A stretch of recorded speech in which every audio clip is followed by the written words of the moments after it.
All right, Rabbi, good morning. Let us begin.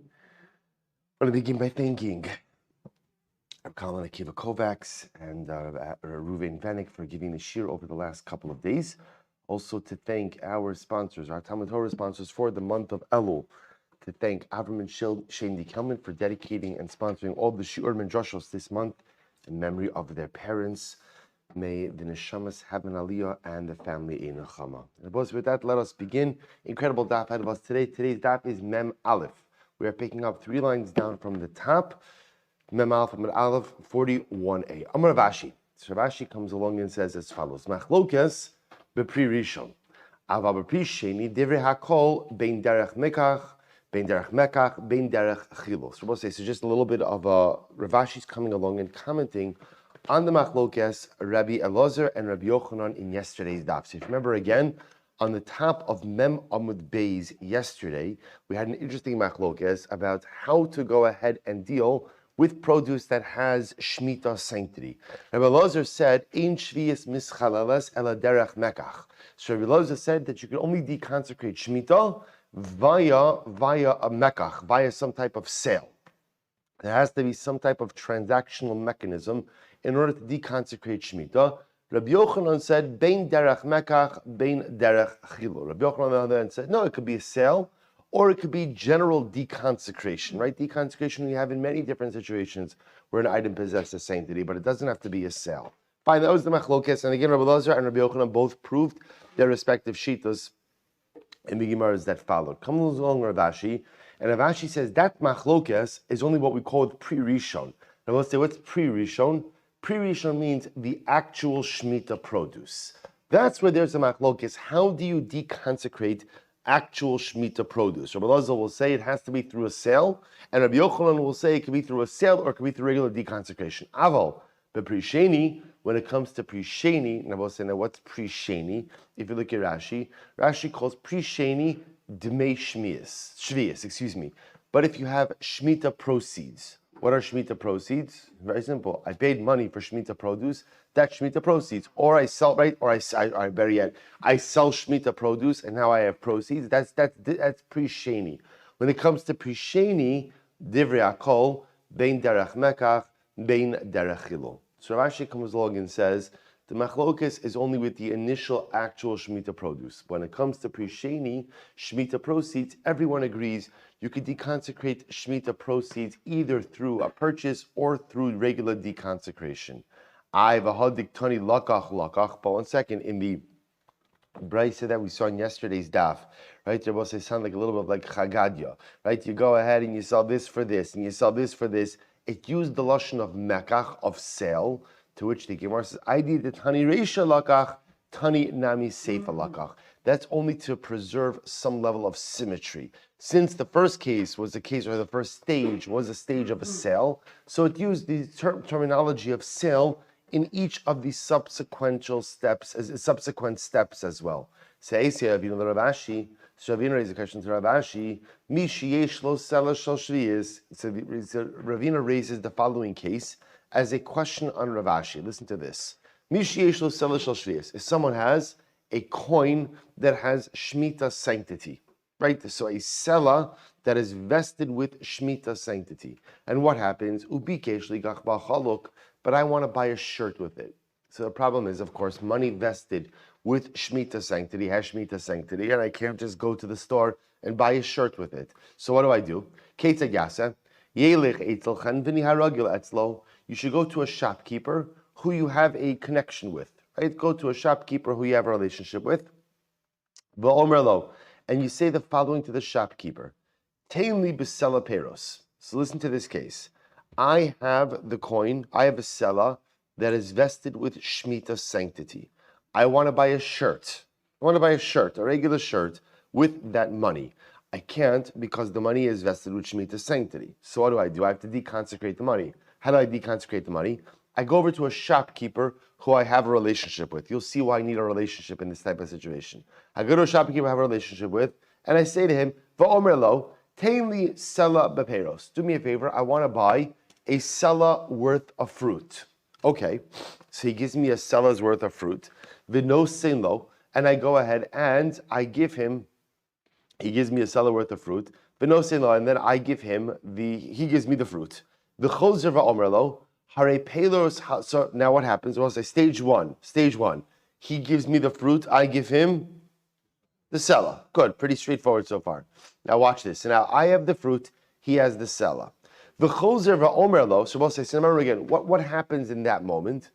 In that moment, ultimately, again, remember, in that moment, the Shemitah sanctity transferred from the money to the fruit. So now I am in possession of fruit that have Shemitah sanctity. The shopkeeper is an owner of money that possesses what? Well, he possesses seller. What's the status of the seller? Chulin. Right, it's chulin because remember again, the sanctity of the money has transferred onto the fruit. Okay, now watch this. The choser va'omer lo hare peros halo nesunucha matana. And what happens? I then say to the shopkeeper, you know what? I'm in a good mood. I'd like to gift these fruit back to you. I'd like to gift the fruit back to you. V'ho'omer lo, and the shopkeeper says, that's so nice of you. V'ho'omer lo halacha sela zub matana. I'd like to give you back this money. Right, I'd like to give you back this money with matana. And then what happens? Well, say now watch what's happened over here. One more time. I have a seller that has Shemitah sanctity. I want to buy a shirt. I can't buy the shirt with that seller. So what do? I go over to the chenveni. I say, chenveni, shopkeeper, I'd like to buy a seller's worth of fruit. No problem. I buy the seller's worth of fruit. What happens now? Transactionally, what happens? The sanctity of the money transfers to what? To the fruit. So now I am in possession of fruit that have Shemitah sanctity. The chenveni is in possession of a regular seller. I then say to the chenveni, I'd like to gift you this fruit back. He says, thank you so much. You know what? I'd like to gift you your money back. The money I got back has what kind of sanctity? Chulin. Now I could buy with what with it? What with it? Whatever I want, my shirt. And now the chenveni has his fruit back. Now, he doesn't just have regular fruit back. What does he have back? Fruit with Shemitah sanctity. So, of course, this little arrangement works beautifully for me because now I get my money back with no Shemitah sanctity. It works well for the chenveni as well. He's got his fruit back. The only caveat is it's Shemitah, right? In other words, the only caveat is that fruit has Shemitah sanctity and has to be consumed as such. Remember again, fruit that has Shemitah sanctity, as we've seen, has a whole variety of different halachos that govern with it. So as long as the chenveni doesn't mind at the end of the day having fruit with Shemitah sanctity, this works out beautifully. So the Gemara says, "V'ha hacha de pri sheni." And remember, what is this a case of? This is a case of pri sheni. Because remember again, what do we start out with over here? What has the initial Shemitah sanctity in this case? The seller. So that's Dmei Shvius, right? That's Shemitah money. That's not actual Pero Shemitah. The Katani Derech Mekach in Derech Hilolo. And remember again, what are we saying over here? That halacha lamaisa, how do you go ahead and deconsecrate Dmei Shvius? Only with what? Through a purchase, right? Through a sale, not through regular deconsecration. Well, that goes against what Rav Ashi said before. Rav Ashi wanted to say the machlokes Rabbi Elazar and Rabbi Yochanan only applies to the initial Shemitah produce. But halacha l'maisa, what we call pero sheni or pri sheni, everyone agrees you can do whatever you want with it. We see that's not true. Rav Ashi, machlokes pri sheni. So we'll see Rav Ashi kind of pivots a little bit and he says as follows. In fact, the machlokes Rabbi Elazar and Rabbi Yochanan is only in pri sheni. He's only what we call Dmei Shvius, Shmius proceeds. That's the machlokes.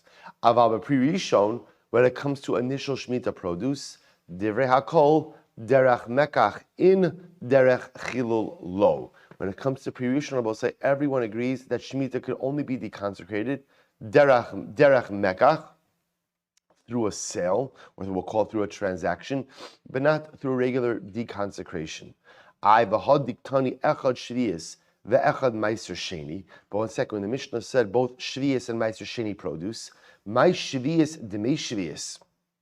When it's referring to shvius over there, it must be referring to demei shvius, to what we call right demei shvius. I mean proceeds from Shemitah produce. Because if you don't say this, Meiser Mamish. Do you think that the Meiser Sheni that the Mishnah was referring to is actual Meiser Sheni?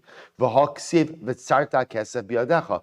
I will say it is clear that Meiser Sheni itself can only be deconsecrated in a very specific way, which is what? Onto a coin. There's a whole bunch of halachas that govern the type of coin as well. Ela demei Meiser. So therefore, the case of Meiser Sheni itself is talking about Meiser Sheni proceeds. Hachanami demei shvius. So Tobir, the case that we're referring to is the case of Demei Shvius. So therefore, both say at the end of the day, Rav Ashi pivots. And Rav Ashi actually says as follows. When it comes to actual Shemitah produce, everyone will agree that the only way to deconsecrate actual Shemitah produce itself is derech mekach, in the form of a sale. There has to be a transactional element in order to deconsecrate Shemitah. When it comes to Peiros or Demei Shvius, Peiros Sheni, Shemitah proceeds, that's where the Machlokas, Rabbi Lazar and Rabbi Yochanan ultimately will come up. We'll say, how do we paskin in this situation? So the Rambam, in Hilcho Shemitah v'Yovel, Perek Vav, Halacha Ches, writes as follows: Ein Shvius mischalelas, ela al derech mekach. So the Rambam is quite explicit. The Rambam writes, Shemitah produce itself can only be deconsecrated by way of a sale, derech mekach, right? There has to be a transactional deconsecration. So Rabbi say, so for example, classic deconsecration. Classic deconsecration, which we have in almost every other area of halacha, right? Where again, you take an item and you simply transfer its sanctity onto something else, does not apply by Shemitah produce. Shemitah produce could only be deconsecrated in a transactional sale form. The Rambam writes, when is that true? The pre-rishon. That's only true with actual Shemitah produce itself. Aval pre-sheni. So we'll say, so remember again, what's the definition of pre-sheni? Definition of pre-sheni? Pre-sheni is pretty much, remember what we saw in yesterday's daf is, Shemitah sanctity is very interesting, is that it continues on, right? You could keep on transferring it item to item to item. So pretty much, once you've transferred the Shemitah sanctity from the initial produce onto something, that something is called pre-sheni. If you want to deconsecrate pre-sheni, that's mischalel bein derech mekach, bein derech chilo. That could be deconsecrated either through a transaction or just through what we'll call regular transference deconsecration. So we'll say halacha lemaisa, to deconsecrate actual Peiros Shvius requires mekach, requires actual what we'll call transactional deconsecration. From pre-sheni and on, or you could use transactional deconsecration or what we'll call transference deconsecration, classic chilul as well. Incredible. But that's beautiful. That does. Truth is, we'll have to find the opportunity in general to delve a little bit more into Hilchos Shemitah, because it is quite fascinating and quite riveting. And even whether from an Eretz Yisrael perspective, from a visitor's perspective, it's interesting. We'll have to find the occasion to do that. So now we begin a really incredible, overwhelmingly riveting sugya. We begin with the Mishnah. Both say this is truly beautiful Gemara, transformative Gemara. Barishona, in the beginning. We'll say what's in the beginning. There's only one beginning. The beginning is when the Beis HaMikdash stood. So in the beginning, Hayalulav nital b'mikdash shiva u'b'medina yom echad. They would take the lulav in the Beis HaMikdash all 7 days, u'b'medina, and in the Medina 1 day. Now, this is very interesting. If you take a look at Rashi, Rashi says b'mikdash shiva kidirashinam b'taras konim v'samachtem lifnei Hashem Elokechem shivas yamim. Interestingly enough, in the original practice it was as follows. In the Beis HaMikdash, they would take the lulav 7 days, because the pasuk says, "Usmachtem, you shall rejoice lifnei Hashem, before Hashem for 7 days." They took this to mean what's lifnei Hashem, or where is lifnei Hashem? In the Beis HaMikdash. So mitzvah of lulav in the Beis HaMikdash 7 days. B'Medina, only 1 day. Now I will say here there is a huge machlokes as to what the definition of Medina is. Rashi says Medina is Birushalayim. According to Rashi, Medina means anywhere outside of the Beis HaMikdash itself. So, including Yerushalayim. The Rabban and others explain that no, the Mikdash means Beis HaMikdash and Yerushalayim. B'Medina means outside of Yerushalayim. Now, I will say this is really huge because it's a major historical machlokes. It's a major historical machlokes in terms of how was the mitzvah of lulav actually practiced. Again, right now we'll just go with Rashi, although we're going to see the next Mishnah is difficult to appreciate according to Rashi. In any event, so we'll say so therefore, originally they would take the lulav 7 days in the Beis Hamikdash. 7 days in the Beis Hamikdash and 1 day in Medina. Good. B'shecharav Beis Hamikdash, when the Beis Hamikdash was destroyed, Hiskin Rabbi Yochanan ben Zakkai shei lulav nital b'Medina shiva zecher lemikdash. Rabbi Yochanan ben Zakkai will say instituted a number of takanas we're going to see zecher lemikdash to remember the practice in the Beis Hamikdash, and therefore Rabbi Yochanan ben Zakkai instituted that we should take lulav even outside of the Beis Hamikdash b'Medina for 7 days. Why? Zecher lemikdash, to remember the practices which were observed in the Beis Hamikdash. But Rabbi Yochanan ben Zakkai was the one who instituted the practices as we know today, Zecher lemikdash. We're going to see there are two different practices, Zecher lemikdash, Zecher lechurban, two different things. We'll discuss the distinction between the two. Rabbi Yochanan ben Zakkai instituted that in the aftermath destruction of Beis Hamikdash, we take the lulav b'Medina 7 days. Furthermore, the She'ehei Yom Hanef Kula Aser. He also instituted that the entire Yom Hanef, the day of waving, should be totally Aser. Now, both said there's a really interesting Rashi over here. Look at Rashi. She'ehei Yom Hanef. What's the day of the waving? Rashi says Shal Omer. This refers to the day that they brought the Karban. Remember again, Shehu Dahainu Tez Zayin B'Nisan. Karban Omer was brought on the 2nd day of Pesach. 2nd day of Pesach. So Rabbi Yochanan, so remember we'll say just quickly outside, then we'll do it inside. The significance of the Karban Omer is that it allows us to consume chadash. Chadash refers to any new wheat which was planted since last Pesach, right? So for example, if it's Pesach 5781, so what would happen? You'd bring the Karban Pesach, you'd bring the Karban Omer, which was, remember, from barley. You'd bring from barley on the 2nd day of Pesach, you'd offer up that Karban. But once you offer up that Karban, that allows you to eat any grain that was planted between Pesach 5780 and Pesach 5781. It permits the consumption of chadash. Without that Karban, right, until that Karban Omer is offered, you cannot consume chadash. Now Rashi says, "Dahainu tezayim b'nisan kula aser b'chadash u'ba'ot hamikdash kayim mishekarav ha'omer hayu ochlin chadash bo bayom kidichsiv ad aviachem ukishekarav habayis mutra min haTorah mishehira mizrach kidam menachas." So listen to this. Midaraisa. Ultimately, again, when there's a Karban Omer, the offering of the Omer allows for consumption of chadash. When the Beis Hamikdash was destroyed and there was no Karban HaOmer, technically speaking, you could consume chadash as of daybreak of the 2nd day of Pesach.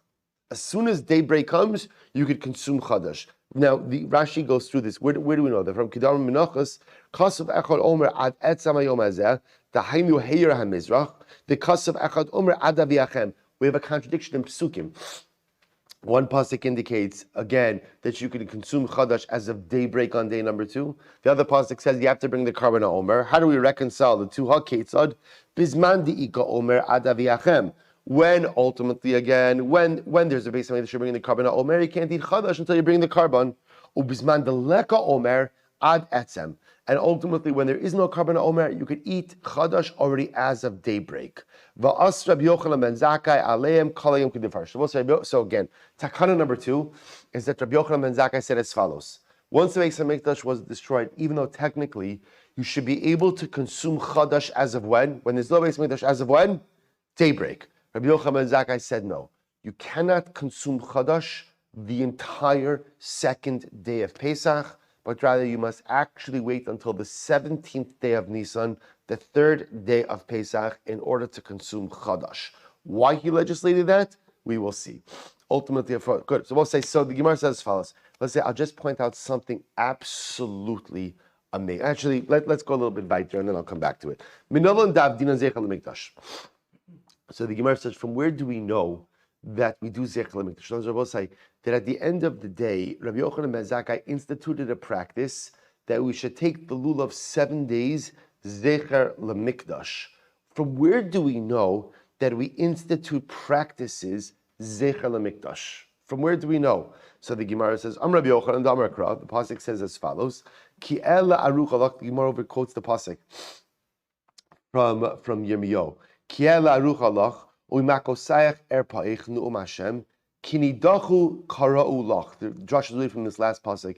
They've called, and I remember again here, Yirmiyahu Hanavi is referring to Yerushalayim, or to the Beis Hamikdash, to Am Yisrael altogether. Kinidacha kara'u. They've called you a castaway. Tzion hi doresh ein. No one is seeking out Tzion. So Yirmiyahu over here painting a picture of incredible desolation and destruction is saying, Tzion, you'll become an outcast, and no one will even inquire about you. No one will ask after you. So the Gemara says, Tzion hi dorish ein la. No one inquires after Tzion. Michlal debaye drisha, which indicates to us what? That we should be seeking out. We should be literally inquiring after Tzion. So I'll say, in other words, what the Gemara is saying is as follows, and it's quite gripping, that Yirmiyahu describes a city that is a Beis Hamikdash that is destroyed, that is forgotten about, that no one even thinks about. No one even thinks about. That's what it means to be destroyed. That's what it means to be lost. No one even thinks about you. And therefore, again, Rabbi Yochanan ben Zakkai understood that if no one's thinking about the Beis Hamikdash, then we have an obligation to inquire and to think about, to constantly contemplate the Beis Hamikdash. This was the impetus for these takanos of Zecher Lemikdash, to never forget about the Beis Hamikdash. I'll just mention now, because we're going to see that there are two different takanas. There's Zecher Lemikdash and there's Zecher Lechurban. Those are two different things. Zecher Lemikdash are the practices we engage in order to remember that which was done in the Beis Hamikdash. Zecher Lechurban are the things we do to remember the destruction of the Beis Hamikdash. So, for example, the Gemara says, if you're building a home, you leave an amma by amma, a square unfinished in your home. Zecher Lechurban. Zecher Lechurban, those practices, when we set our table, we never put out all of our finest items, right? We always hold something back. Zecher Lechurban. The takanos of Zecher Lechurban are there to remind us of the destruction, right? They're to remind us that things are not as they should be.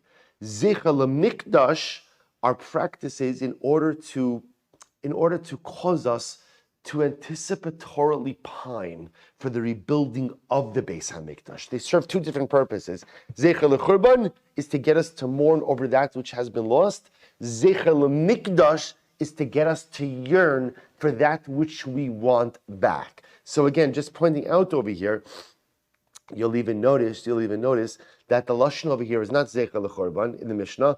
The lashon over here is what? Zecher Lemikdash. Rabbi Yochanan ben Zakkai wants us to replicate the practices of the Beis Hamikdash in order to get us to yearn for the rebuilding of the Mikdash. Number one, that we shouldn't forget that which was done, but the goal of not forgetting, right, ultimately, again, Doresh is to go and is to Doresh after it, to want the Beis Hamikdash, to yearn for the Beis Hamikdash, to remember the Beis Hamikdash. Incredible. Next, V'shei Yomanei. So both say this, that's number one. That's number one. Number two, takana was that the entire day of the second day of Yom Tov, of Pesach, is Asr. In the absence of the Beis Hamikdash, you cannot eat Chadash the entire second day of Pesach. So the Gemara says, my timer, both say, listen to this Gemara. Why did Rabbi Yochanan ben Zakkai legislate this? Listen to this. Mehira Yibana HaMikdash. Because in Yom Hashem, the Beis Hamikdash will be speedily rebuilt. The Yomru, what's going to happen about it? Listen to this Gemara. The Yomru, people will say, Ishtakid Milo Achalnu Keheir Mizrach. Last year, there was no Beis Hamikdash. And when did we eat Chadash? When did we eat Chadash? As soon as the sun came out. Right, I should say daybreak, even earlier. Daybreak. Hashtonami Nechol. So this year we should also eat Chadash. When what? When as soon as the day breaks. And what's going to happen? Ve'inhu lo yadi di ishtakid the lo hava Beis Hamikdash her mizrach hitter. And they'll forget last year we ate Chadash as soon as it was daybreak because there was no Beis Hamikdash. Hashta di ika Beis Hamikdash omer matir. But now that there is a Beis Hamikdash, it's not daybreak that allows for consumption of Chadash, but rather it's what? it's the mikdash itself. So essentially, what the Gemara is saying is like this. Rabbi Yochanan ben Zakkai was afraid of confusion. And he was afraid that what's going to happen, people are going to forget that Mehira, listen to these words, Mehira Yibana HaMikdash. Mehira Yibana HaMikdash. The Beis Hamikdash is going to be rebuilt, and it's going to be rebuilt speedily in our days. And what's going to happen? So this year, the Beis Hamikdash is going to be rebuilt, and people are going to get confused between what they did last year and what they did this year. So if last year, when there was no Mikdash, we allowed consumption of Chadash upon daybreak of day 16, right, of the 16th of Nisan, second day of Pesach. So now this year, the Beis Hamikdash is going to be rebuilt. People are going to say, what's that? Oh, last year we ate Chadash. As soon as it was daybreak on the second day Pesach, right? And they're going to forget that's because last year there was no Beis Hamikdash. This year there is a Beis Hamikdash. You can't eat Chadash as of daybreak. You have to wait for the bringing of the Omer. So Rabbi Yochanan ben Zakkai essentially says, in order to avoid any confusion, where there is no Beis Hamikdash, you cannot consume Chadash the entire second day of Pesach. This way, what's going to happen? When the Beis Hamikdash is rebuilt, people will already be accustomed to what? To not eating Chadash the entire second day of Pesach. And again, it'll be wonderful because we don't have to wait the whole second day. As soon as you bring the Karban Omer, you could consume Chadash. To which the Gemara says, let me ask you, you're worried about the Beis Hamikdash being rebuilt speedily. The Ibni Amos. When is the Beis Hamikdash going to be rebuilt? They're both saying, the Gemara is not asking the question that we all think about every single day. The Ibni Amos. When is it going to be rebuilt? Because that's the question that, of course, is always primary. The Gemara is saying, actually, what day? Rabbi Yochanan ben Zakkai is afraid of confusion. He's afraid of confusion. Now, I both say, generally, when does confusion occur? It's a good musar. Confusion occurs when things occur in haste. Right? It's a good musar in life. Right? If you're a last-minute person, and often there's a frenetic frenzy of activity, often mistakes are made and confusion occurs. Good to be thought out, methodical, take your time with things. So when is the Beis Hamikdash being rebuilt and we're worried about this confusion? So the Gemara says, Ilema de Ibni B'Shissar Hare Hiter Heir Mizrach.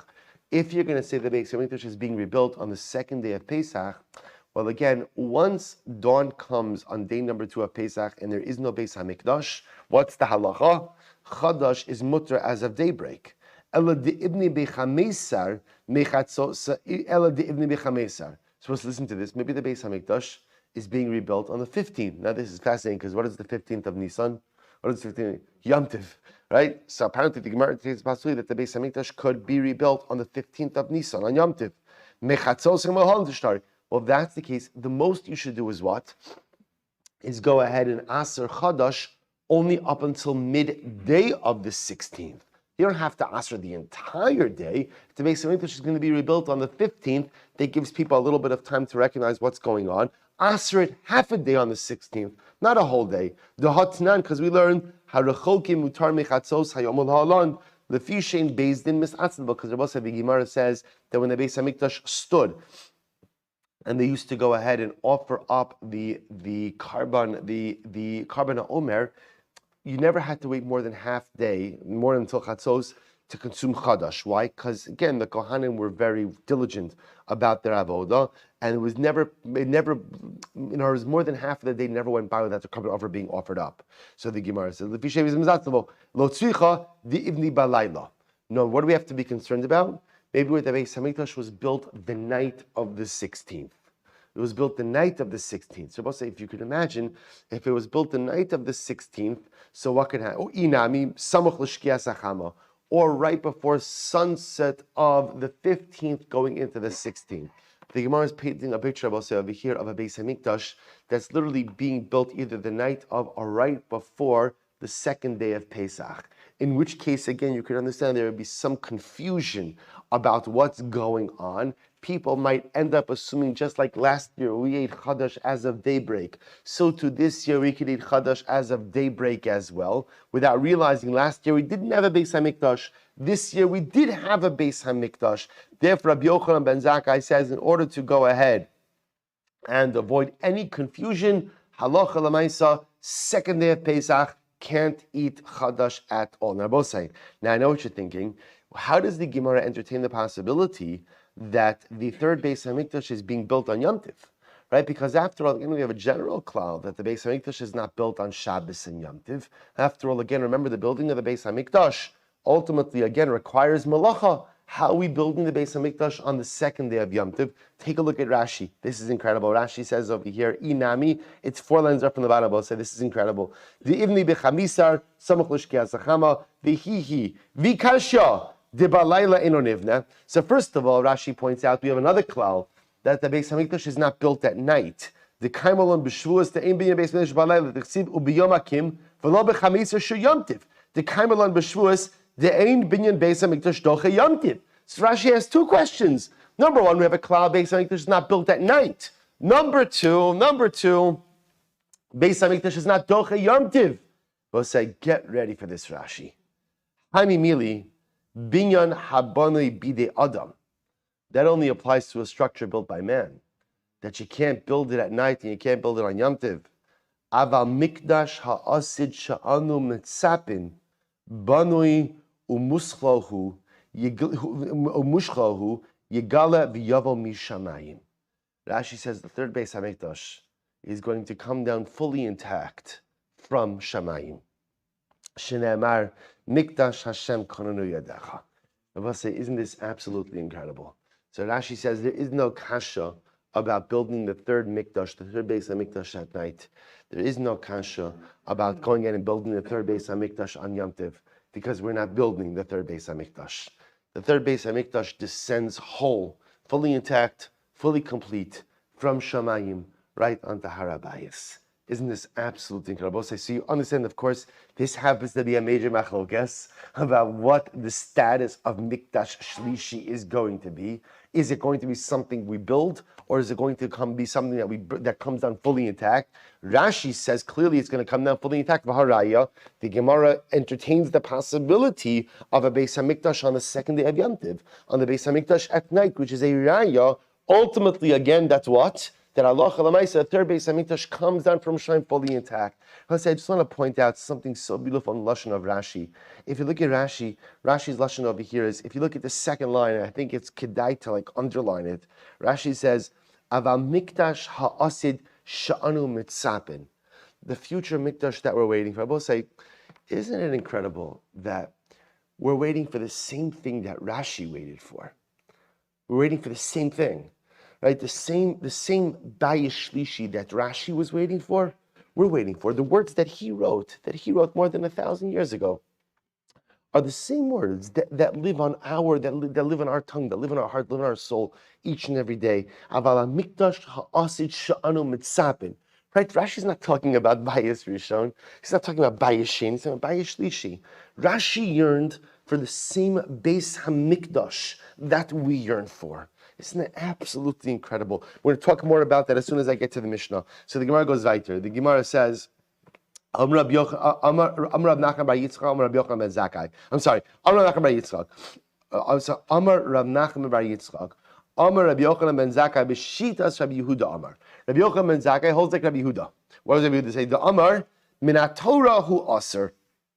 Ultimately, again, Rabbi Yehuda ultimately holds that halacha l'maisa, in the absence of the Beis Hamikdash, chadash is actually aser mid'oraisa. In the absence of the Karban HaOmer, chadash is aser mid'oraisa the entire second day of Yom Tov. In other words, Rabbi Yochanan ben Zakkai makes it sound like a takana, but in fact we're going to see that is actually the halacha d'oraisa. Dichsev, because the pasuk says on the days, ad etzem hayom hazeh, ad itzumo shayom.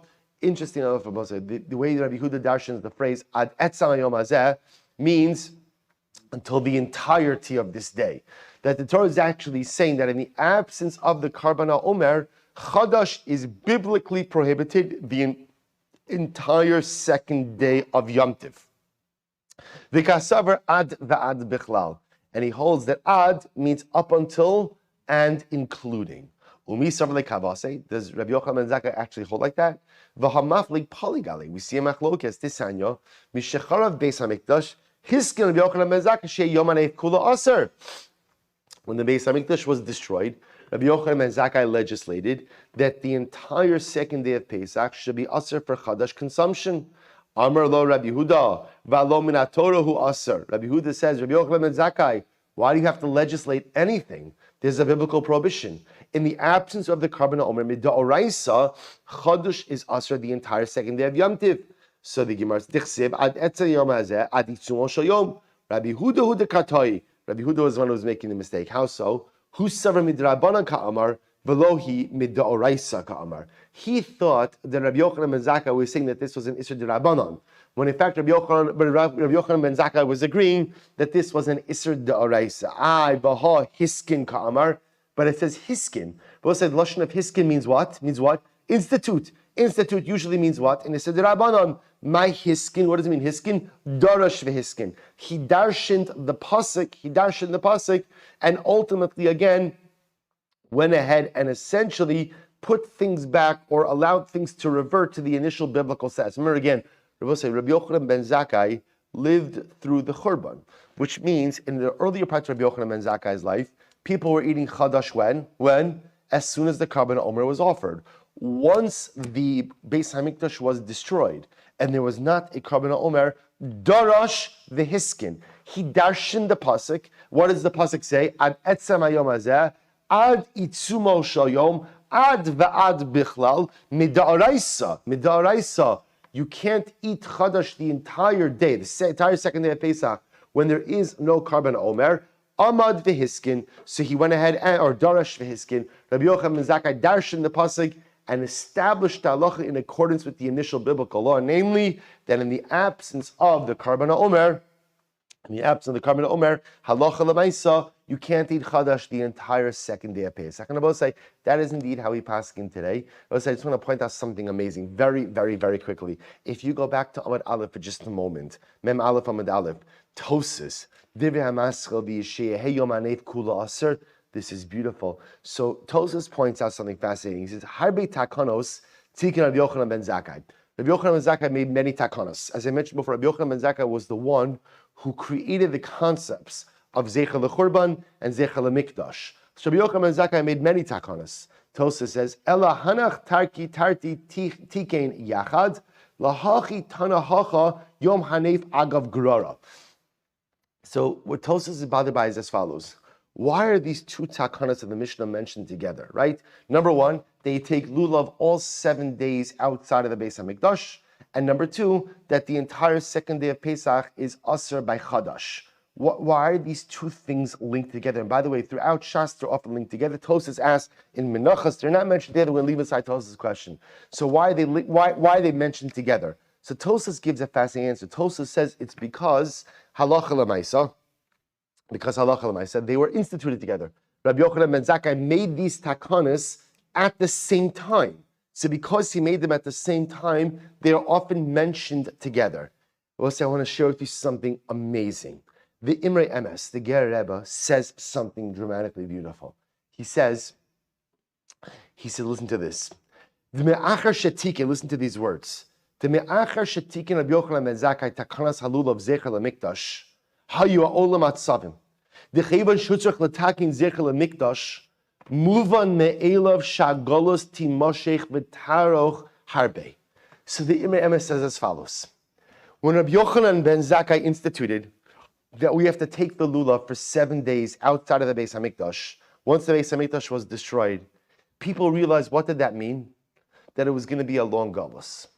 If you have to institute practices, Zecher l'Mikdash, if you have to institute practices to remember that which was done in the Beis HaMikdash, what does that mean? What does that mean? That means it's going to be a long galus. And Rabbi Yochanan ben Zakkai doesn't want us to forget that which was done in the Beis HaMikdash. And so people were demoralized. People were depressed. People were sad. How long is the galus going to go on for? So what does Rabbi Yochanan ben Zakkai do right after he is metaken? That you take the lulav 7 days outside of the Beis HaMikdash. Zecher l'Mikdash. What does he institute immediately afterwards? V'sheyehei yom hanef kula aser. That the entire second day of Pesach should be aser ultimately again in the consumption of Chadash. Why, Rabbosai? Why is the entire second day of Pesach aser in Chadash consumption? Why? 3 words. Mehira yibane hamikdash. Because the Beis HaMikdash will be rebuilt speedily in our days. And I will say, is this not the dialectic of the Jew? On one hand, Galus is long. On the other hand, Mehira Yibana HaMikdash. So Yochanan ben Zakkai, on one hand, instituted, you have to take lulav 7 days outside of the Beis HaMikdash because it's going to be a long Galus. Remember again, unlike the destruction of the first Beis HaMikdash where the Navi told us 70 years, after the destruction of the second Beis HaMikdash, we did not know how long this was going to be. Rabbi Yochanan ben Zakkai understood it's going to be a long, difficult galus. And so we have to institute practices so no matter how intense our suffering, we never forget what happened in the Beis HaMikdash. Shehei lulav nita b'medina shiva yomim zecher l'mikdash. But lest you think that means there is no hope, lest you think that means that there is no light at the end of the tunnel, lest you think that there is no geula, v'sheyehei yom hanef kula aser. Why? Mehira yibana hamikdash. Therefore, says the Ger Rebbe, Zecher Tzadik v'Kadosh Livracha, these two takanos are always mentioned together throughout Shas, because with lulav you may become demoralized that the galus is never going to end. And so therefore, again, the takana of Shehei Yom Hanef Kula Aser is Mehira Yibana HaMikdash.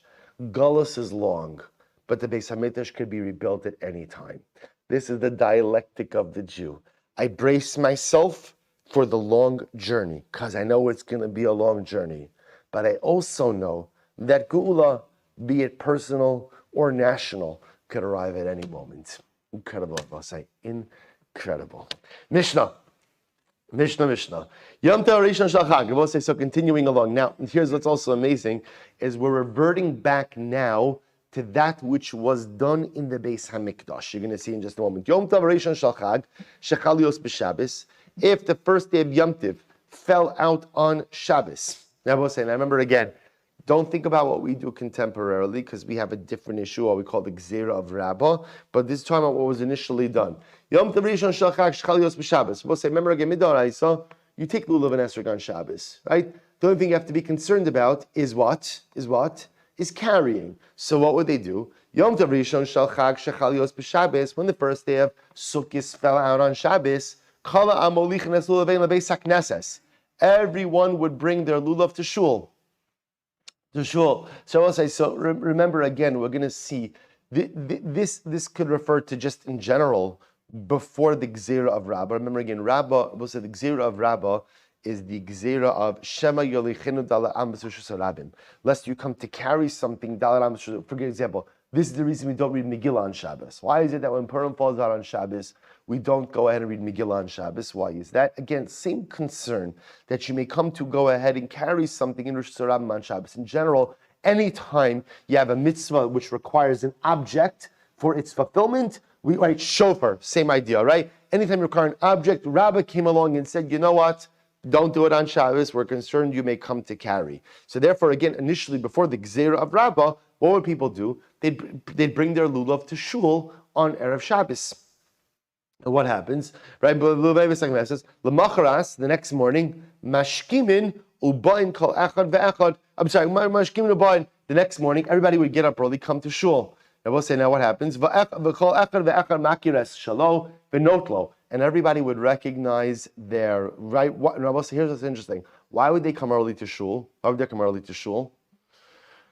To recognize lulav. It's interesting how people apparently need a reason to come early to shul, right? It's apparently like the function of the human condition, right? So in other words, just coming early to shul because it's a good idea for tefillah is not enough of a motivation. There has to be a reason. So why am I coming early to shul? Because I need to find my lulav before anyone else chaps it. And everybody takes their own lulav. Because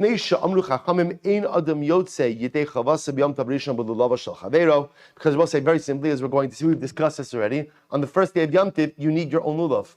You need your own lulav. So therefore, again, this is why, by the way, everybody would bring their lulav to shul on Erev Shabbos, somehow place it somewhere in the crate, come early to shul the next day, so I could identify my lulav, so I could be yotzei with my lulav. Ushar Yemos Chag, the rest of the days of Yom Tov, Yotzei Yedei Chavasa B'Lulava Shel Chaveiro. The rest of the days of Yom Tov, this really wasn't a concern, because as we're going to see, the obligation of lachem, For you to be the singular owner of your own lulav is only a din on the first day of Yom Tiv, not a din by the rest of Yom Tiv. Rabbi Yossi says, Yom Tov Rishon Shel Chag Shechalios B'Shabbos.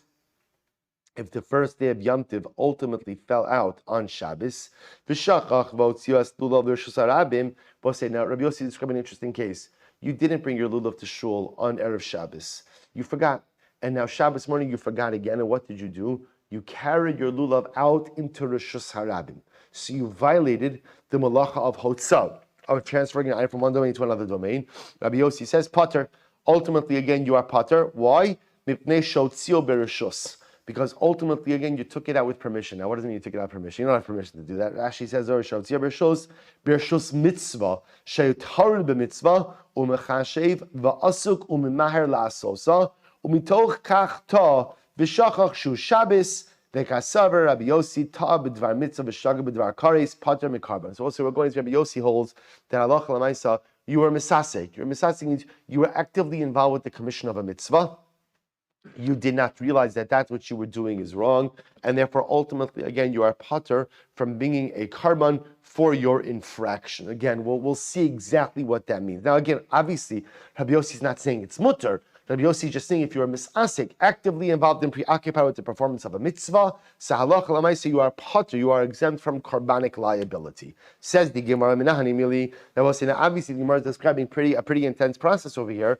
Everybody's coming to shul Erev Shabbos to drop off their lulav because everyone has to have their own lulav on the first day. How do I know that? Menahani Mili. The Tanra Abanon ulakachtem shetehei likicha biyad kol echad ve'echad. Ulakachta means everybody must take a lulav on the first day of Yom Tiv. The Gemara says lachem mishalachem. And what does it mean when it says lachem? Lachem means it has to be yours. Lahotzi es hashol ve'es hagozel. To exclude a borrowed lulav, to exclude a stolen lulav. Mikan amru chachamim. The chachamim said, Ein adam yotzei dechavasi b'yom tov rishon shel chag bilulavo shel chaveiro. Ella imke nasnu lo b'matana. So Rabbi says, interestingly enough, the Gemara says, "Ulakachtem lachem," two drashas. Ulakachtem, it has to be a complete act of taking. Everyone has to take their own lachem, and you have to be the owner of that lulav. Therefore, on the first day of Sukkot, you cannot be yotze with a borrowed lulav, with a stolen lulav. Rabbi saying, each of the Gemara says, however, there is one way you could do it, which is if your friend gives you his lulav b'matana. Shabbos says, so again, if I go, I don't have a lulav, Reuven has a lulav, I want to be yotze, but how could I be yotze with Reuven's lulav on the first day? Reuven could give it to me b'matana, as a gift. And if he gifts it to me, if he fully gifts it to me, which means again, when you gift something to someone, the recipient becomes the owner. If Reuven gifts me his lulav, I become the owner of that lulav, could fulfill the mitzvah of lachem. Let's listen to this. And there was a story of Rabbi Gamliel, Rabbi Yoshua, Rabbi Lazar ben Azariah, Rabbi Akiva. You expected to say Shei Mesumah b'Bnei Brak, right? But now, so listen to this. Shei Ba'in b'Sfina. They were on a boat together. V'lo haya lulav el Rabbi Gamliel bilvad. Rabbi Gamliel was the only one who had a lulav. Shelakcho be'elef zuz. And how much did he buy that lulav for? 1,000 zuz, an exorbitant amount of money. Not lo Rabbi Gamliel, v'yata, but Rabbi Gamliel took the lulav and esrog first, and he was yotze. V'nas lo Rabbi Yoshua matana, and then he gave it to Rabbi Yoshua b'matana as a gift. Then what happened? Not lo Rabbi Yoshua, v'nat v'yata, but Rabbi Yoshua then took it, because now once Rabbi Gamliel gave it to him as a matana, Rabbi Yoshua becomes the owner. Rabbi Yoshua took it, made the bracha over it, yotze. V'nas lo Rabbi Lazar ben Azariah. He then gave it to Rabbi Lazar ben Azariah, the matana, with a gift. Not Rabbi Lazar ben Azariah. Rabbi Lazar ben Azariah took it. The Yotzabo, he was Yotzei. The Nostam matana Rabbi Akiva, and then he gave it to Rabbi Akiva. Not Rabbi Akiva. Rabbi Akiva took it, used it, fulfilled the mitzvah. The Yotzabo, the Achzion Rabbi Gamliel. And there's interesting machlokes. We don't have time for it now. There's machlokes about how exactly this happened. Did it happen that ultimately, again, each one took it, gave it back to Rabbi Gamliel, and Rabbi Gamliel re-gifted it? Or it's that, no, Rabbi Gamliel gifted it to A becomes the owner, A gifted it to B because, again, it's just an interesting discussion in the poskim. In any event, the Gemara says, Lama, so the point of the story is what? Is that halacha l'maisa, even though there is an obligation of lachem, that lachem can be satisfied how? How? Through a gift. through a gift. If you fully gift something to someone, they become the owner. The Gemara says, by the way,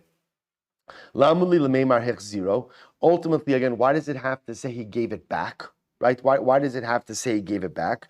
So the Gemara says, Milsa agav orche kamash malon matana amenas lahachzir shma matana. It's teaching us, I will say, by the way, a separate associated halacha, which is that if you give a gift on the condition that it be returned, that is still called a gift. So I will say, so again, two halachas, this will have to stop, but two halachas. Halacha number one, well, three halachas. Halacha number one is that for the first day of Yom Tov, you must own your own lulav and esrog. L'kachtem lachem. Halacha number two is that lachem could be accomplished if what? Someone gifts you their lulav and esrog. And halacha number three, which we'll expound upon tomorrow, which is even if it is a gift on the condition to be returned, what we call a matana, amanas lahachzir, that is still a proper matana, still a proper conveyance of ownership, and the secondary party could still be yotzei. So we'll pick up with that last piece in Miras Hashem tomorrow. Shkoyach.